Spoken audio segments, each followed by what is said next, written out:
మన ప్రభువును రక్షకుడైనటువంటి యేసుక్రీస్తు నామానికే అనంత మహిమ ఘనత ప్రభావం కలుగునుగాక. షాలేం స్వరం చూస్తున్న మీకు అందరికీ కూడా హృదయపూర్వకమైనటువంటి వందనాలు. ఆయా స్థలాలలో దేవుని వాక్యం వింటూ ఉన్నారని మేము వింటూ ఉన్నాం. ప్రభు వాక్యాన్ని మీరు గ్రహిస్తున్నారని కూడా మేము నమ్ముతూ ఉన్నాం.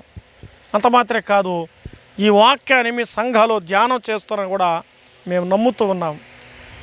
మాతో పలకరిస్తున్నారు. ఆయా స్థలాలకి సువార్తలు సభలలో పలు స్థలాల వాక్యాన్ని బోధించడానికి వెళుతున్నప్పుడు వారన్న మాట ఏంటంటే, అయా మీతో మేము పలకరించకపోయినా మీ వాక్యాన్ని మాత్రం మేము వింటూ ఉన్నాము అన్నారు.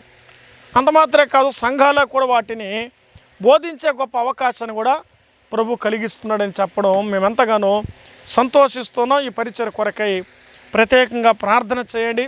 షాలేం స్వరం తిరుపతి యూట్యూబ్ ఛానల్లో అనేకమైనటువంటి స్థలాలలో, అలాగే కుటుంబాలలో, సువార్త కూడికల్లో, సభలలో, అనేకమైన మందిర ఓపెనింగ్లలో, సభలలో, కూడికల్లో వాక్యాలని, యవనస్తుల కూడికలను ఈ ఛానల్లో పలు స్థలాల్లో దేవుని సేవకుల్ని తీసుకొని దేవుని వాక్యాన్ని మీకు అందించడానికి దేవుడు మాకు ఇచ్చిన భాగ్యమని మేము ఎంచుకుంటూ ఉన్నాం.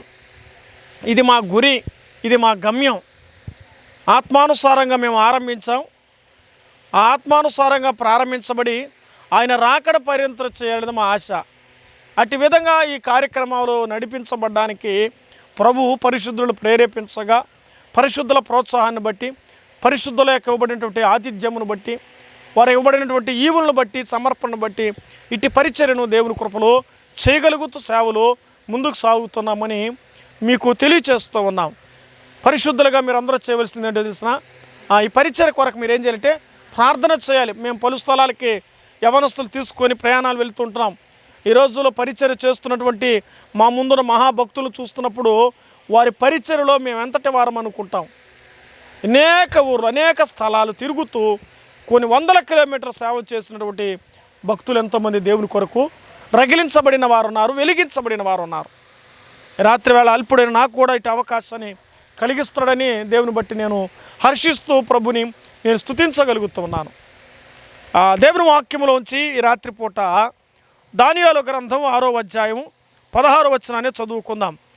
పరిశుద్ధ గ్రంథంలో దానియేలు గ్రంథం 6:16, 738 పేజీ నంబర్. అంతటా రాజు ఆజ్ఞయగా బంట్రౌతులు దానియేలును పట్టుకొని పోయి సింహాల గృహలో పడద్రోయగా రాజు, నీవు అనుదినము తప్పక సేవించుచున్న నీ దేవుడు నిన్ను రక్షించునని దానియేలుతో చెప్పెను. వారు ఒక రాయి తీసుకుని వచ్చి ఆ గృహ ద్వారమున వేసి దాని మూసిరి. మరియు దానియేలును గూర్చిన రాజు యొక్క తీర్మానం మారునేమనియు రాజు ముద్రను అతని అధికారులను ముద్రను వేసి దాన్ని ముద్రించిరి. ప్రభు తన మాటలు మన వినికిడిలో ఆశీర్వదించురుగాక. ఆమేన్. దానియేలు గ్రంథం మనం చదువుకున్నామండి. ఇందులో చాలా విశిష్టమైనటువంటి గ్రంథం. దానియేలు గ్రంథాన్ని ఇది భవిష్యత్తు గ్రంథం అని కూడా అంటారు. భవిష్యత్తు గ్రంథం అంటే జరగబోయే విషయాలు, చరిత్రలో జరిగినది, జరుగుతున్నది, జరగబోయేది, భూత భవిష్యత్ వర్తమాన కాలంలో ఉన్న విషయాన్ని మనకు రాయబడినటువంటిగా మనం గమనించాలి. ప్రకటన గ్రంథంలో రాయబడిన కొన్ని అమూల్యమైన సంగతులు దానియేలు గ్రంథంలో కూడా చదువుతాం. అయితే నేను వాటి ధ్యానానికి వెళ్ళడం లేదు. కానీ ఈ రాత్రి వేళ మనం చదువుకునేటువంటి వాక్యములో సింహాల గృహలో పడద్రోసిరి అనే పదం చూస్తున్నాం. ఎక్కడేశారంట?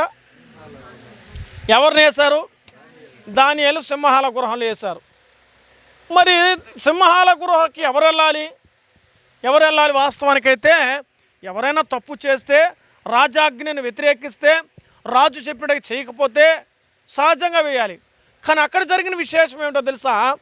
కుట్ర పన్ని దానియేలు ఏం చేయాలనుకున్నారంటే, వాళ్ళు ఎట్టయినా సరే ఆ ప్రాంతం నుంచి దానియేలు ఉండకూడదు, అది ఉద్దేశం వారిది. 120 మందిని రాజుగారు ఒక కార్యం చేసినట్టుగా మనం చూస్తాం. ఎన్నుకున్నాడు. ఈ 6వ అధ్యాయం ప్రారంభ వచనంలో చూసినప్పుడు మొదటి వచనం మనం చదివితే చాలా చక్కగా రాయబడుతున్నమాట. 120 మందిని అధిపతులుగా నియమించుటకు దర్యావేషునకు ఇష్టమాయను అని చూస్తున్నాం. 120 మందిని ఎంచుకుంటే 120 మందిలో ముగ్గురిని ఎంచుకున్నాడు చివరిగా. 120 మంది ఎంతమంది వచ్చారు? ముగ్గురు వచ్చారు. ఆ ముగ్గురులో కూడా ఎవరయ్యే మొదటి వాడంటే శ్రేష్ఠుడు దానియేలు అయ్యాడు.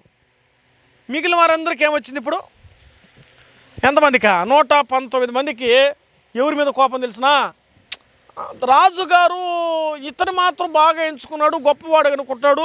అతని గురించి రాయబడుతూ మనం చదువుతూ ఉంటే చాలా మంచి పదం చూస్తున్నాం. అతని గురించి రాయబడిన ప్రఖ్యాతి నుండి ఉండెను, అతి శ్రేష్ఠుడు, నమ్మకమైన వాడు, తప్పు లేనివాడు, లోపము లేనివాడు. అతని గురించి చాలా క్యారెక్టర్స్ రాయబడతాయి. భౌతికంగా తాను రాజు దగ్గర అధికారం పొందిన తర్వాత ఎప్పుడూ కూడా మచ్చ లేకుండా బ్రతికాడండి. నీతిగా బ్రతికాడు, న్యాయంగా బ్రతుకుతున్నాడు, రాజుకి ఇష్టంగా బ్రతుకుతున్నాడు, ప్రజలకు ఇష్టంగా బ్రతుకుతున్నాడు దానియేలు. కానీ నీతిగా బతికే లోకం ఏం చేయదు. ఏమండి, సంపాదించే స్థలంలో సంపాదన అవసరం లేదు. ఎలాగైతే జక్కయ్య తన యొక్క పాపపు సొమ్మును తిరిగి ఇచ్చేశాడో దానియేలు అలా తీసుకోలేదు. తాను పరిపాలనలో నమ్మకంగా ఉన్నాడు, నీతిగా ఉన్నాడు, నిజాయితీగా ఉన్నాడు. అదే లోకం ఉంటుంది, నిజము దేవుడు ఎరుగు, నీరు పల్ల మెరుగని. నీతిగా నిజాయితీగా ఉన్నప్పుడు భక్తునికి ఏం కలుగుతుందంటే సుఖం కలగదు, శ్రమల గుండా వెళ్ళాల్సి వస్తుంది. అక్కడున్న వారందరూ కూడా ఆలోచన చేసి ఈ దానియేలు అనే వాడే మన దగ్గర ఉండకూడదు, ఇతడు వెళ్ళిపోవాలి, ఇతడు ఉంటే కష్టం, ఇతడు ఉంటే మనకు విలువ ఉండదు, ఇతడుంటే మనకు గౌరవం ఉండదు, ఇతడుంటే మనకు మర్యాద ఉండదని వాళ్ళందరూ కూడా కుట్ర పన్ని నిర్ణయించుకొని రాజుగారి దగ్గర ఒక శాసనం తీసుకొచ్చారు. ఎలాగైనా లోపం పట్టాలని ట్రై చేశారు, కానీ పరిపాలన విషయంలో కూడా లోపం లేని వాడుగా ఉన్నాడు దానియేలు. ఇక్కడ సందర్భాన్ని మనం ఆలోచన చేయాలి. దేవుని కొరకు నిలబడినప్పుడు కొన్ని సందర్భాల్లో నీతి కొరకు ఆకలి దప్పులు కూడా అనుభవించాలి. ఏం చేయాలి? ఆకలి దప్పులు కూడా అనుభవించాల్సిందే. ఇప్పుడు సింహాల బోనుకు దానియేలు వేసేశారు. దానియేలుకు వేసేప్పుడు రాజుగారు ఒక మాట్లాడు, నువ్వు సేవించే నీ దేవుడు నిన్ను ఏం చేస్తాడో రక్షిస్తాడు అని చెప్పి దాన్ని ఏం చేస్తారంటే మూసేశారు. ఆ రాత్రి లేక ఆ నైట్ ఏం చేస్తాడు? రాత్రి వేసేస్తాడు. ఆ రాజుగారికి దర్యావేషకి ఏం లేదు, నిద్ర లేదు. కొన్ని సందర్భాలు ఇక్కడ మనం నేర్చుకోవాలి. ఒకరు నీతిగా నిజాయితీగా ఉన్నవారు పక్కన వాళ్ళకి ఏముండదు, వాళ్ళు నీతిగా ఉండరు, ఇంకొకరిని నీతిగా ఉంచరు. వాళ్ళు యథార్థంగా ఉండరు, మరొకరిని యథార్థంగా ఉంచరు. వాళ్ళు పవిత్రంగా ఉండరు, ఇంకొకరు పవిత్రంగా ఉండనివ్వరు. వాళ్ళు చెడిపోయారు, పక్కన కూడా ఏమవ్వాలి, అంతే కదా. నేను నాశనం ఎప్పుడాలి, మరొకరు కూడా నాశనం ఎప్పుడు కోరుకునేవాళ్ళు ఈ దినాల్లో కోకొల్లగా ఉన్నారు. అందులో మనం చదువుకున్నాం, దానియేలు తన దేవుని దృష్టికి ఎలాగుంటే యథార్థంగా, నీతిగా, నమ్మకంగా ఉన్నాడు. లోపము లేని దానియేలుగా ఉన్నాడు. కానీ దేవుని కొరకై తన జీవితాన్ని త్యజించుకున్నాడు. ఇక్కడ మీరు గమనించగలిగితే దానియేలు గ్రంథం 6వ అధ్యాయంలో సింహాల గృహకు దానియేలు ఎందుకు వేశారంటే రాజాజ్ఞను తిరస్కరించారనే విధంగా వాళ్ళు చేశారు. అసలు ఏం చేశారంటే ఒక శాసనం రాశారు. ఆ రోజు రాజుగారి ముద్ర వేస్తే మీకు తెలుసో లేదండి, గ్రీన్ సంతకం పెడితే కూడా వాల్యూ లేదు. ఏదే అటెస్టేషన్ మీద దానికి ఏముండాలా? గెజిటెడ్ ఆఫీసర్ యొక్క సీలు ఖచ్చితంగా ఉండాలి. సీలు లేకపోతే సంతకానికి వాల్యూలు ఎవరైనా పెడతారు సంతకమా? మరి ఎవరు పెట్టారు, వాళ్ళ క్యాడర్ ఏంది, వాళ్ళు ఏం చదువుకున్నారని ఎట తెలుస్తుంది? ప్రభుత్వ ఉద్యోగస్తులు మరి గ్రీన్ క్యాడర్ కలిగిన వాళ్ళు పెట్టినప్పుడు సీల్ వేయాలి. ప్రొఫెసరా లేదా ప్రిన్సిపాలా, దానికి ఒక డిజిగ్నేషన్ ఉంటుంది, దానికి ఒక వాల్యూ ఉంది. రాజుగారు ముద్ర వేస్తే ఆ రోజు ముద్ర రాజాజ్ఞ ముద్రలో శాసనం రాశారు, ముద్ర వేశారు. కానీ తనకి మనసులో బాధ, వేదన. నీతిమంతుడైన దానియేలును, పవిత్రుడైనటువంటి దానియేలును మొత్తం మీద మనం అన్యాయంగా చేస్తున్నామని ఒక పక్క రాయబడి 30 రోజులు రాజా నీకు తప్ప, నీ దగ్గర తప్ప ఇంకెవరికి మొక్కకూడదు, నిన్నే పూజించాలి, నిన్నే గౌరవించాలి, నిన్నే సన్మానించాలి, నిన్నే ఆరాధించాలి, నీకే మనం చేయాలి, ఇంకెవరికి మనం చేయకూడదు, ఎవరికి చెప్పుకోకూడదు అనే సంగతి రాశారు. ఇవన్నీ కూడా మనం ఎరిగిన సత్యాలే. దానియేలు ఏం చేశాడు? కింద వచనానికి వచ్చే 10వ వచనంలోకి పోయి దానియేలు యథాప్రకారం ముమ్మారు తన దేవునికి ఏం చేశాడో తను ప్రార్థన చేశాడు. తన దేవునికి ప్రార్థన చేయగా అని చూస్తున్నాం. ఇక్కడ పట్టుకున్నారు, ఓహోహో రాజా నువ్వు చెప్పినట్టు చేయలేదు, తాను దేవునికి పూజ చేస్తున్నాడు, యెహోవాకు పూజిస్తున్నాడు, కాబట్టి ఇతను చేసిన తప్పు కదా ఎత్తి ఏం చెప్పారు, మీరు చెప్పారు కదా వేసేయండి. సరే మొత్తాన్ని అడిగాడు, అవును అని చెప్పాడు, ఒప్పుకున్నాడు. తన యథార్థతను కప్పుకోలేదు, ఏం చేశాడు, ఒప్పుకున్నాడు. ఒప్పుకునేందుకు ఎక్కడ వేశారు, సింహాల బోన్లోకి వేస్తే చనిపోతాడనేది ఎవరందరికీ దృష్టిలో ఉంది, మీరు చెప్పాలి ఎవరి దృష్టిలో ఉంది ఇవన్నీ. అది ఈ 120 మందిలో 119 మంది ఉన్నారు చూడు, వీళ్ళందరికీ అబ్బా భలే శాస్తి కుదిరింది, ఎట్టయినా దానియేలు ఏమవుతాడు, చనిపోతాడు, ఇంకా మన గుంపులో మనమేమైనా ఒక రెడీ అయిపోతాం, ఇంకేం మనకు అడ్డు లేదు, ఏ బాధ లేదు అని మనం అనుకుంటాం. అది మానవ భ్రమ. ఈరోజు చాలామంది అనుకుంటారు, నేను వాడిని ఎట్ట తీసేసినట్టాడు, నువ్వు ఈడ తీస్తే మరొక చోట దేవుడు నిలబెడతాడు. మా అధికారం, మా బలం, మా డబ్బు, మా జ్ఞానం, మేము కట్టాం, మేము పెట్టాం, మేము చేసామని ఎవరు వెర్రకూడదు. ఎప్పుడైతే అయ్యి అనేది మొదలు పడుతుందో, నేను నాది అంటే నాది నీది ఏది ఈ లోకంలో ఏది లేదు. ఏమైనా దేవుడు ఇచ్చాడు మనకంతే. ప్రభువా నువ్వు ఇచ్చావు కదా, ప్రభువా నువ్వు చేసావు కదా, ప్రభువా నువ్వు నడిపించావు కదా నాయన, నువ్వు ఈ స్థానం ఇచ్చావు కదా గయా, ఈ స్థితిని ఇచ్చావు కదా ప్రభువా అని చెప్పుకోవాలి. ఇక్కడ మనం గమనం చేసినప్పుడు దైవ గ్రంథాన్ని చదువుతూ ఉండగా దర్యావేషును మనం ఆలోచన చేస్తే ఒక మాట చెప్పాడు, నువ్వు సేవించే దేవుడు నిన్ను రక్షిస్తాడు, ముయ్యమన్నాడు. ఇప్పుడు వీళ్ళందరికీ ఆనందంగా ఉంటుంది. ఎంతమంది, 119 మంది ఎవరైతే కొట్టబడిన వాళ్ళు హ్యాపీగా ఉన్నారు. వాళ్ళు ఎక్కడేసారు సార్, సింహాల గృహాలు పడద్రోశారు. ఒక మాట, దేవుని కొరకై తన క్రమాన్ని మార్చుకోలేదు, తన పద్ధతిని మార్చుకోలేదు, తన భక్తి జీవితం మార్చుకోలేదు. తాను దేవునికి విషయంలో క్రమంగా ఉన్నందువల్ల ఎక్కడికి పోయినాడు చెప్పాలి. ఇప్పుడు ఎక్కడికి పోయారు, సింహాల భువానికి వెళ్ళాడు. అది ఎట్టపోయినాడా, పడద్రోయబడ్డాడు. అంటే అది లోతైనది, పైనుంచి అతను ఏం చేశారు, కిందకి వేసేస్తారు. అంటే పడద్రోసారు. అది కూడా వేసిన కూడా రాలేదు, పడద్రోసారు. అంటే ఎంత కసి ఉంటే వాడికి ఎవరి మీద కదండి. కొట్టు అంటే వాడు కసిగా కొట్టి ఎట్ట కొడతాడు, వాడు బలం కొద్దిగా కొడతాడు. దానియేలు మీద కసి ఉంది, పడద్రోసరంట. నీతి కొరకై ప్రభు కోసం తనేమయ్యాడు, తానేమవడానికైనా సిద్ధపడ్డాడు. ఈరోజు దేవుని కొరకు మనమేమి ఒక పూట అన్నం మానలేవు, కొంత సమయం మానలేవు, కొంత నిద్రను మానలేవు, కొంత టయాన్ని మానలేవు. బ్రదర్ బిజీగా ఉన్నాం బ్రదర్, టైం లేకుండా పోతున్నాం బ్రదరు, అలసిపోయినాం బ్రదర్, రాలేకపోతున్నాం బ్రదరు, కుదరలేకపోతుంది బ్రదరు. ఎక్కడికా అర్థమైందా? దేవుని కొరకై నువ్వు ఏమి త్యజించుకుంటున్నావు, దేవుని కొరకై నువ్వేం చేస్తున్నావు, ఈరోజు కూడికి నువ్వు ఎలా సిద్ధపడుతున్నావు.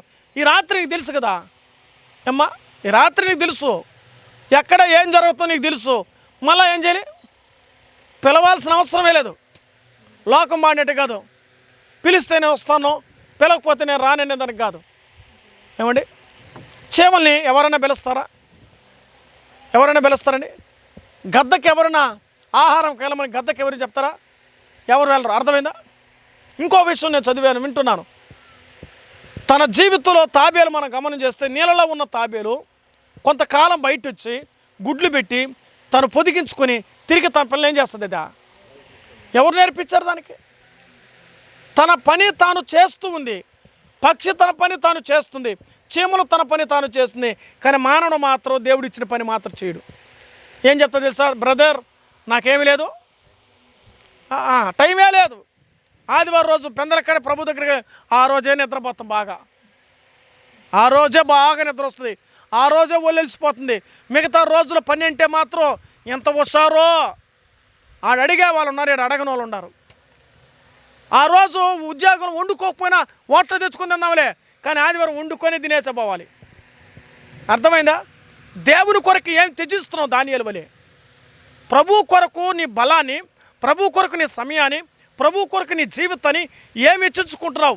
మనం తన ముందు వెళుతున్న అందరూ పెడుతున్నప్పటికి కూడా తను ధైర్యంగా ఉన్నాడు, ఒప్పుకున్నాడు, వెళ్ళడానికి ఇష్టపడ్డాడండి. తను ఏమైనా పర్వాలేదు, ఎవరి కోసం? దేవుడి కొరకు తాను ఏమైనా సిద్ధపడ్డాడు. ఈరోజు నిన్ను రక్షించిన దేవుని కొరకు నువ్వేం చేయగలుగుతున్నావు? ఒక విషయం చెప్పనా, మానవుడు ఈ లోకంలో చూడండి, బిడ్డ పస్తుంటే తల్లి తన భోజనం ఇచ్చేస్తూ ఉంది, ఇస్తుందా లేదా? దేవుడిని కొరకు రక్తం ఇచ్చిన దేవునికి ఒక తల్లి తన బిడ్డ విషయంలో ఎంత జాగ్రత్త పాటించడుగా భక్తి జీవితంలో అదే క్రమంలో నువ్వు ఎందుకు పాటించకూడదు? ఇక్కడ లేజినెస్ అక్కడ బాధ్యత, ఇక్కడ బాధ్యత లేదు. పోయిన అడగరు, పోకపోయినా అడగరు మందిరానికి. ఎక్కువ మిస్తే మానేస్తాం మందిరం. ఏందా ఈ పాస్టర్ గారికి ఏదో పనే లేదు, ఎప్పుడు చూసిన టైం అంటాడు, అది చేయమంటాడు, ఈ టైంకి రావంటాడు, ఇది చేయమంటాడు అంటారు. ఎవరి కోసం? పాస్టర్ గారు దీవెన పొందుతున్నాడు, నువ్వు కూడా పొందమని. ఆయన మేలు పొందుతున్నాడు, నువ్వు కూడా దీవెన పొందమని, ఆశీర్వాదం పొందమని. ఒకవేళ ఆశీర్వాదం దీవెనతో నీ కుటుంబం ఉండాలే కదా. నువ్వు క్షేమం కొరకే కదా సంఘం, నీ క్షేమం కొరకే కదా ప్రార్థన, నీ క్షేమం కొరకే కదా దేవుని సొంత భజన చేస్తున్నావు. దానియేలు తన జీవితాన్ని త్యజించుకున్నాడు. పడద్రోయబడినటువంటి దానియేలుగా చూస్తున్నాం. నీతిమంతులు కానీ పడద్రోస్తే దేవుడు ఏం చేస్తాడంటే బైబిల్ ఒక మాట రాయబడింది, చూద్దాం రండి. యెషయా గ్రంథం 29:21. నీతిమంతుల్ని పడద్రోస్తే, యెషయా గ్రంథం 29:21. ఒక వ్యాజ్యమును బట్టి ఇతరులను పాపులుగా చేయొచ్చు, గుమ్మములో తమ్మును గద్దించి వాడిని పట్టుకునే వాళ్ళని ఉరి నోడొచ్చు, మాయ మాటల చేత నీతిమంతుని పడద్రోయి వారు నరకబడుతుంది.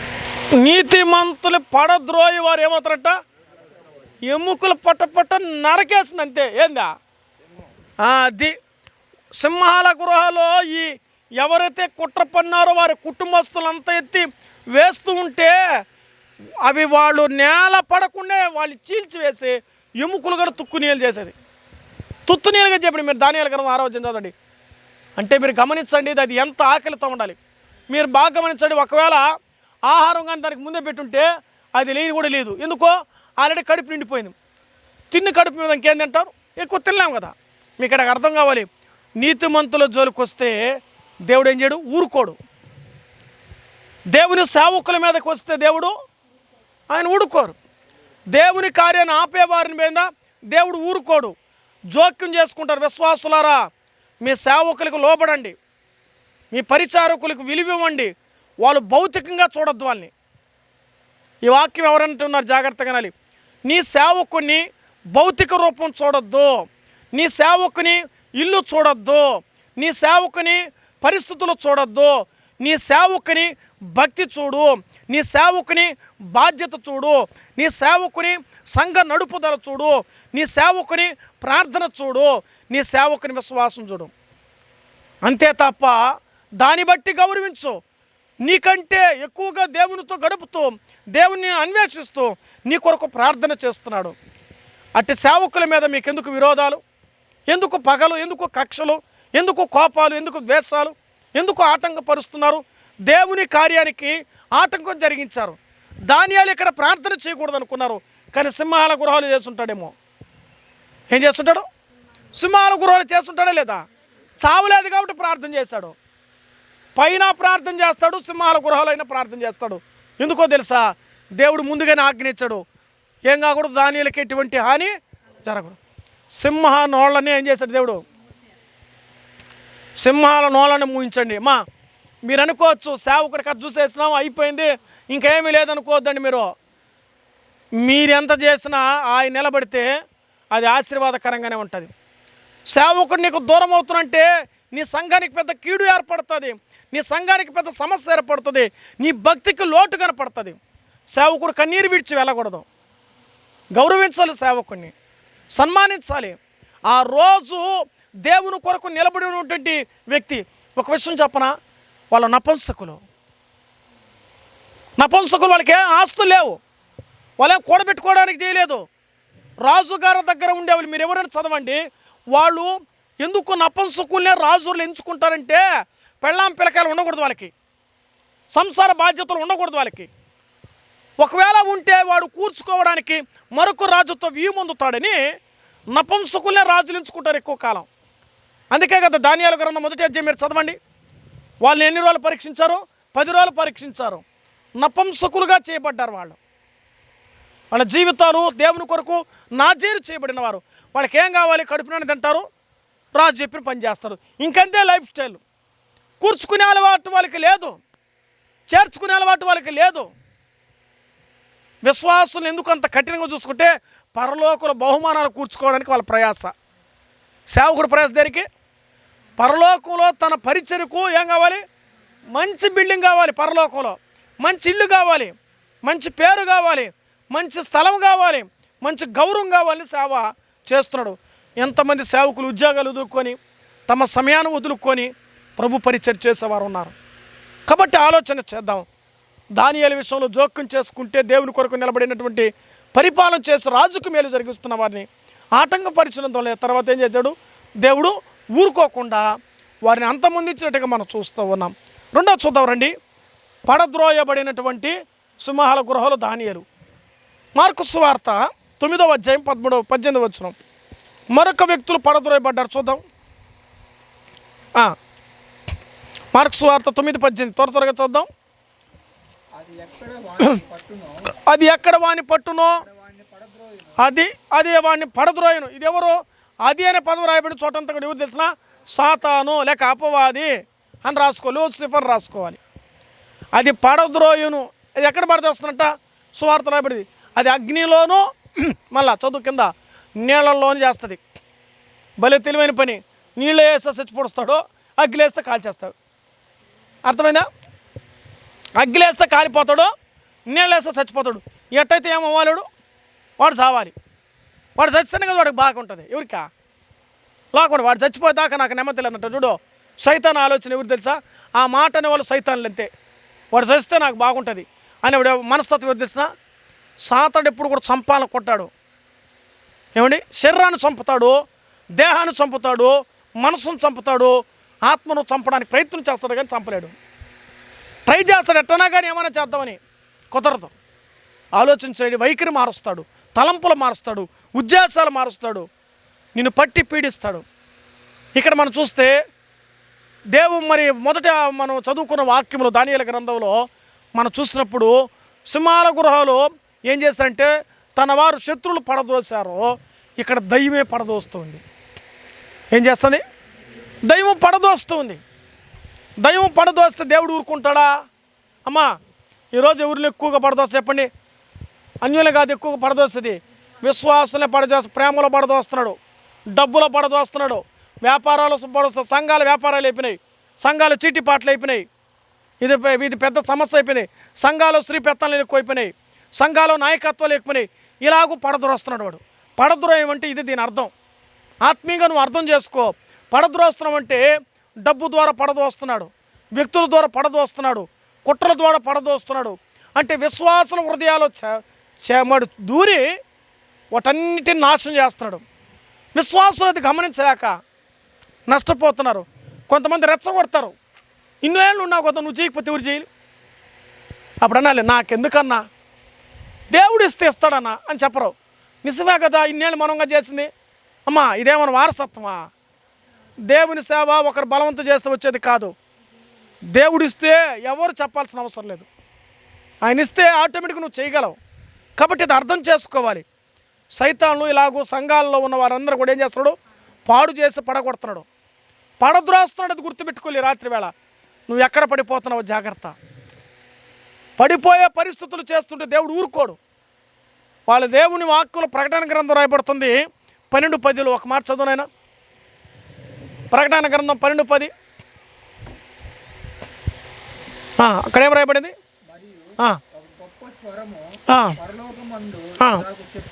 నేను విన్నాను. వాడు ఏం చేస్తాడు అండి? మన దేవుని ఎదుట మన సహోదరుల మీద నేరం మోపువాడును అపవాది. అది వాడు చెప్పాడు లాస్ట్కి ఎవడు పడినాడా? తాను తవ్విన గుంటలో మన మీద మోసాలు చెప్తున్నాడు, మన మీద అబద్ధాలు చెప్తున్నాడు. అంటే మన చెడగొడుతున్నాడు, మన పడగొడుతున్నాడు, మన విడగొడుతున్నాడు. ఇది గుర్తుపెట్టుకోవాలి. కుటుంబాన్ని, భార్యాభర్తలు విడగొడుతున్నాడు, సంఘాన్ని విడగొడుతున్నాడు, బిడ్డలను విడగొడుతున్నాడు, సమాజాన్ని విడగొడుతున్నాడు. రకరకాలుగా రెచ్చగొట్టి చిచ్చునీలుగా చేసి వాడు బాగుండకూడదు, ఇంకొకడు బాగుండకూడదు. ఇది ఎవరికి ఎక్కువ చేసేపు? అట్ట మన పదం చూసారా? మన సహోదరుల మీద. బైబిల్లో విశ్వాసకి ఏమిచ్చాడు తెలుసా దేవుడు? పౌలు గారి ద్వారా సహోదరులు ఇచ్చాడు. మీరు నా సహోదరులు అన్నాడు. కాబట్టి మనం సహోదరులం. కాబట్టి సహోదరులు జాగ్రత్తగా ఉండాలి, సహోదరులు జాగ్రత్తగా ఉండాలి. ఒకవేళ అలాంటి ఆలోచన వస్తే ఇది ఎవరి దాని ఆలోచించాలి? సైతానా పో, వెళ్ళిపో, నీ ఆలోచన సరిగ్గా లేదు. సంతోషంగా సమాధానంగా ప్రభు పరిచయను వాడు ఆటంకపరుస్తున్నాడు కాబట్టి విశ్వాసను పడద్రోస్తూ ఉన్నాడు. ఇది సైతాను పడద్రోస్తున్నట్టు అనుభవం. మూడో విషయం చూద్దామండి, సామెతల గ్రంథం పడద్రోయబడే అనుభవాలు. సామెతల గ్రంథం 7వ అధ్యాయము 26వ వచనం చదువుకుందాం. చదువునైనా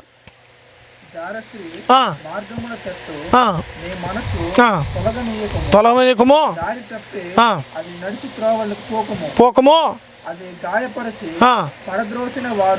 అది ఇక్కడ గమనించినారా? స్త్రీ ద్వారా పడిపోతావు, పడద్రోయబడతావు. పడిపోవడం కాదు, పడద్రోయబడ్డం. పడద్రోయబడడం వేరు, పడిపోవడం వేరు. పడిపోవడం అంటే నీకు నువ్వే పడిపోతున్నావు, కానీ పడద్రోయడం అంటే నిన్ను ఆకర్షించి నీ కుటుంబాన్ని పడదేస్తుంది. ఈరోజు స్త్రీ మాయలో, సెల్ ఫోన్ మాయలో ఇప్పుడు ఎక్కువగా పడిపోతే ఏ మాయలో పడిపోతున్నారు? సెల్ మాయలో. యూకేజీ పిల్లోడికి ఏమంటే ఫోన్ కావాలి. లేడీ ఐఫోన్ ఎంత పడుతుందండి? ఐఫోన్ ఎంత? ఒక 50,000 ఉంటుందా? అవసరం వాడికి ఐఫోనా? 5 ఏళ్ళ పిల్లోడికి ఐఫోన్ అవసరం అండి? 8 ఏళ్ళ పిల్లోడికి ఐఫోన్ అవసరం? అప్పుడే ఫోన్కి ఆ వయసుకి ఏం అవసరం? ఈరోజు చాలామంది జీవితాల్లో ఏమిటి నిద్రలో కూడా గమనిస్తారా, ఇట అనుకుంటుంటారు. ఏందా? ఫోన్లో ఆడి ఆడి నిద్రలో కూడా ఆడుతున్నారంట.